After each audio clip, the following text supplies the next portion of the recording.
We've all been to a concert where the bass is just booming. You don't just hear the music, you feel it. It's that deep, visceral throb in your chest. But have you ever wondered what that feeling actually looks like if we could freeze it in time? Today we're going on a deep dive into the DNA of a musical note.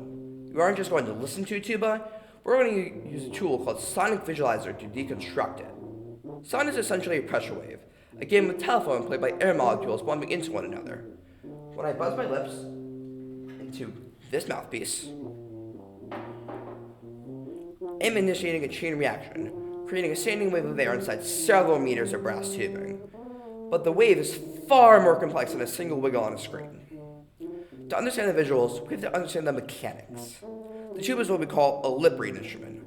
Unlike a clarinet that uses wood, or saxophone that uses cane, my lips are the engine. They act as an oscillator, vibrating open and shut at high speeds, while the instrument acts as the resonator, amplifying and shaping those vibrations.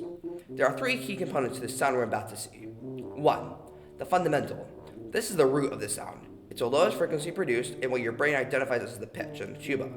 This is determined by the total length of tubing. When I press the valve, I'm opening up actual loops of brass, making the instrument longer and the pitch lower. 2. The harmonics. Here's the secret. A musical note is never just one frequency. It's a sandwich of many frequencies happening simultaneously. While the fundamentals give us the pitch, these mathematical multiples of harmonics provide the body. This is 3. Timbre. This is the flavor of the sound. It's why a tuba sounds round or dark, while a trumpet sounds bright or piercing. Even if they play the exact same note, it's all about which layers of that harmonic sandwich are the loudest. To pull this sound apart, I'm using Sonic Visualizer.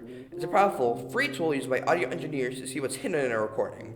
We're looking at two specific layers today. 1.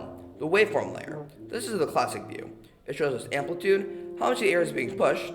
It tells us how loud the sound is over time. 2. Spectrogram. This is where the magic happens. Think of this as a heat map. Time moves from left to right on the x-axis, and frequency, from low bass to high treble, is on the y-axis.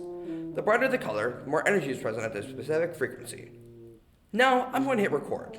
I'll start by playing a standard B flat, which vibrates at roughly 58 Hz. That means my lips are opening and closing 58 times every second.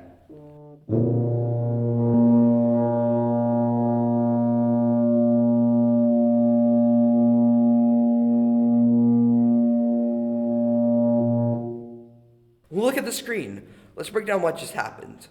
First, let's look at the waveform. Look at this repeating pattern. Because the tube is so low, you can see the individual cycles of the wave quite clearly. If this were a flute or trumpet, these peaks would be smashed together in a blur. 2. The spectrogram.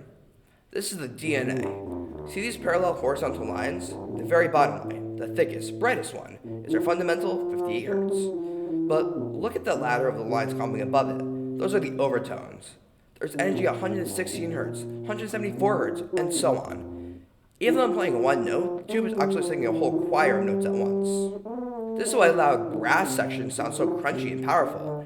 It's physically denser with high frequency and energy. Finally, let's go as low as we can. This is a pedal tone, a low B flat, an octave lower, roughly 29 Hz. This is right at the edge of a human hearing.